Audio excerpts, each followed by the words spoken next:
This is a story I often share with my friends, especially when they're feeling a bit down about their love lives.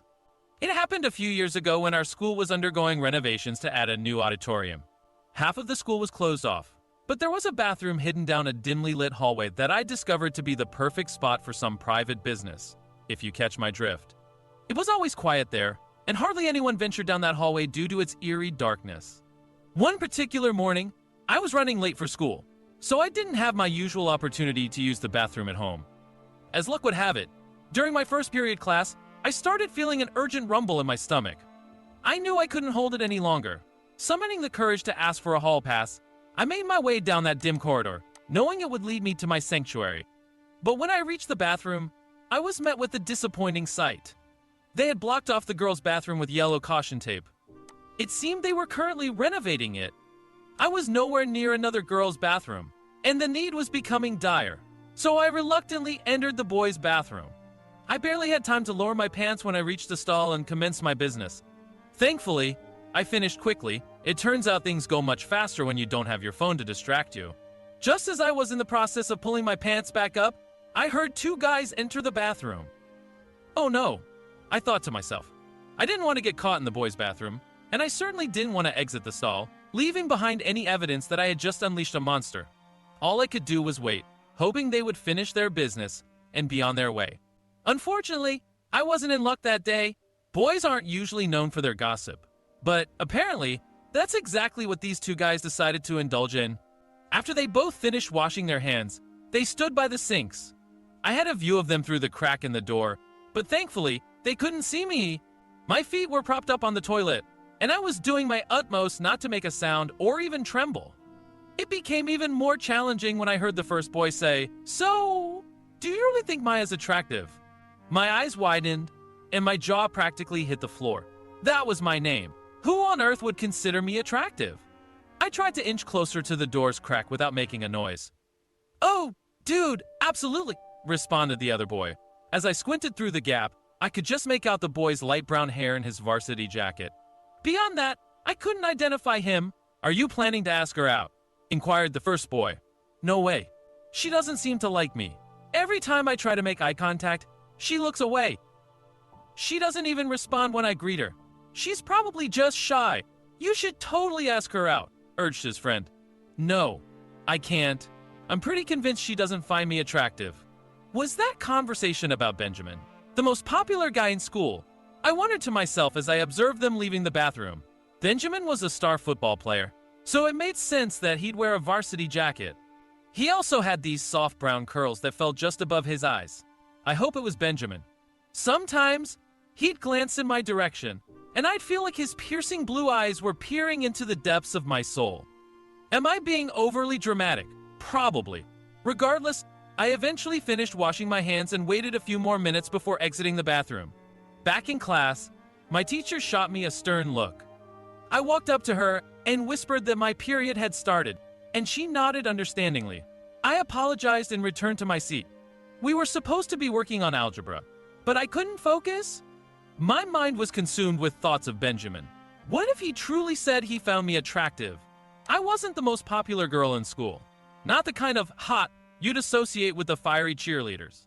I was more of an athletic type, and I always assumed Benjamin preferred petite girls with bleach blonde hair. Maybe I had underestimated him. When class finally ended, I still wasn't entirely certain that it had been Benjamin discussing me in the bathroom. I didn't want to approach him and blurt out, "Kiss me," in front of everyone, just on a hunch. Instead, I made my way over to where he was and waited to see if he'd glance my way. Arya, my friend, came by. We chatted, and I shared my secret with her. I recounted the bathroom incident, and she seemed incredulous. "So, you're telling me you went to do your business and found out that a really attractive person has a crush on you?" I'd already finished my business, but yeah. I was stuck in the bathroom and now I might have a super hot boyfriend. "I can't believe this," she said, shaking her head. "Wow, thanks for the vote of confidence, best friend," I thought. "It's not that I don't believe Benjamin might be into you. It's just that he's dating Savannah." She gestured over her shoulder at Benjamin, who had his arm around none other than Savannah, a blonde cheerleader. Sigh. I watched them share a kiss and blush. Darn it. Either I was mistaken, and this wasn't the Benjamin with a crush on me, or he was totally interested in me and already had a girlfriend. I couldn't decide which was worse. I attempted to push these thoughts aside, but then came lunchtime. Usually, I brought my own lunch, but today, due to my tardiness, I had to stand in line for a hot meal. As I waited, I fiddled with my phone, although there wasn't anything particularly interesting to look at. Everyone I'd normally chat with was at school. Then, I heard the voices from earlier. It was the same guys from the bathroom, standing in line right behind me. I pondered if fate had something in store for me. Now, with a better angle, I realized it wasn't Benjamin. When I turned around to get a clearer view, I saw Carter standing right behind me, accompanied by Jacob. Carter had always been on the fringes of my friend group, and I hadn't paid much attention to him before because he was quite shy and reserved. He was a wrestler and had these stunning blue eyes. As I examined Carter more closely in the lunch line, I couldn't help but notice he bore a striking resemblance to Shawn Mendes. I certainly didn't want them to know the nature of my earlier bathroom visit. Definitely not a conversation starter. So, I summoned my best flirty smile and gave Carter a coy look before turning back around to continue with my lunch. I'd known Carter for many years, but he wasn't someone I'd ever considered dating. Despite his cuteness, he was smaller than most of the guys I usually found attractive, and that was perfectly fine with me. Anyway, later that day, as I strolled to my last class, Carter and Jacob walked past me in the hallway. Jacob gave Carter a nudge, and then I heard someone call out, "Hey, Maya!" from behind me. I turned around, and there he was. Jacob stood a few feet away, pretending to attend to his locker, even though I knew his locker was on the other side of the school. "Hey, what's up, Carter?" I replied, trying to play it cool. Carter cleared his throat and moved closer. So, did you do anything this weekend? I was pretty sure this was the same Carter from the bathroom. No, not really. Why? What's on your mind?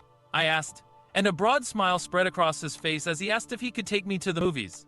Naturally, I said yes. The rest of the week dragged on painfully slow, with all I could think about being my upcoming date with Carter on Saturday. We exchanged flirty glances in the hallways and chatted during classes throughout the week, but we didn't have the chance to see each other outside of school until finally, Saturday arrived. The big day. I spent hours getting ready, indulging in face masks, meticulously shaving my legs, and generously applying lotions and creams all over my body. Finally, I slipped into one of my favorite floral dresses and added a denim jacket for an extra touch. Just when I was all set, my phone rang, and a smile lit up my face as I read that Carter was waiting outside my house. As I stepped into his car, he greeted me with an equally beaming smile. "Hey, you look great," Carter said with a warm smile, causing me to blush involuntarily. "Thank you. You look amazing too, and you smell really nice. Is that weird?" I chuckled, feeling the tension ease. "No, not at all. So, I was thinking, there's supposed to be a meteor shower tonight. How about we skip the movie and go to the park instead?" he suggested. I playfully teased, "Are you trying to kill me? Or are you just trying to save on movie tickets?" Carter laughed and playfully poked my shoulder. "No, really? I think it would be awesome. So, shall we?" I agreed with enthusiasm. "Okay, let's do it." We arrived at the park, and Carter hopped out of his car, retrieving a blanket, a basket, and some pillows from the trunk. We made our way to a cozy spot on the grass, and he expertly laid out the blanket. From the basket, he pulled out a bottle of sparkling juice and 2 glasses, popping the cork with a satisfying pop. We toasted to the evening and enjoyed some strawberries he had thoughtfully prepared in a Tupperware container. It was incredibly charming. Over the next couple of hours, he captivated me with his knowledge about the night sky and the mysteries of the universe. As he spoke about the Big Dipper, something impulsive overcame me, and I leaned in and kissed him. It didn't take long for him to reciprocate, and we found ourselves lying back against the pillows, gazing up at the meteor shower passing overhead. In the quiet of that moment, our eyes locked, and I felt a profound connection. That night, Carter made me feel special in ways I'd never experienced before. Looking back, I couldn't help but be grateful for that unexpected adventure in the boys' bathroom. However, things between Carter and me took a strange turn later on. During our second date, I casually mentioned that I had overheard someone talking about me in the bathroom. Carter gave me a perplexed look and clarified, "Maya, I never told anyone that I liked you. I didn't mention it to Jacob or anyone else." I was utterly confused. "But I saw you in the bathroom with Jacob the other day, and he asked if you thought I was attractive," I explained. As I continued talking, it became even more bewildering. No, Maya, that wasn't me. Are you saying you thought I was the person in the bathroom, and that's why you agreed to go out with me? The pain on Carter's face was palpable, and my heart raced in my chest. I realized that I might have gone on a date with him simply because he liked me. Our date ended shortly after, with him dropping me off at home. I tried to reach out to him multiple times through texts, but it seemed like he had eventually blocked me. It was a rather unpleasant experience, but I tried not to dwell on it too much because prom was just around the corner. I was genuinely excited about prom, even though I didn't have a date. When the big day finally arrived, I slipped into a long, elegant black dress and paired it with the highest heels I could tolerate. My friends and I drove to the hotel where the prom was held, and it felt like a massive party had taken over the entire premises. Seniors and juniors were dancing, mingling, and enjoying themselves, with punch flowing freely. I happened to catch Benjamin's gaze once or twice, and he kept offering me shy smiles. It struck me as odd because he wasn't dancing with his girlfriend. Could they have broken up? As the night wore on, the excitement reached its peak, and the announcer took the stage to reveal the prom king and queen. Benjamin and his girlfriend were the obvious favorites, so I waited in the back with my friends for the announcement. Then, just like in those cheesy teen movies, the vice principal, acting as the announcer, called Benjamin to the stage to be crowned prom king. But the biggest shock came when they announced the prom queen. Maya, come on up, the voice echoed through the room. I couldn't believe my ears as I rushed to the stage, and they placed a tiara on my head. My smile must have outshone the moon. I was overjoyed. Benjamin approached me, offering a warm hug, and I could swear I heard him whisper, "I really like you." I was left speechless, wondering if it had been Benjamin in that bathroom all along. We walked off the stage, receiving congratulations from our friends. Then, Benjamin pulled me aside and looked deep into my eyes.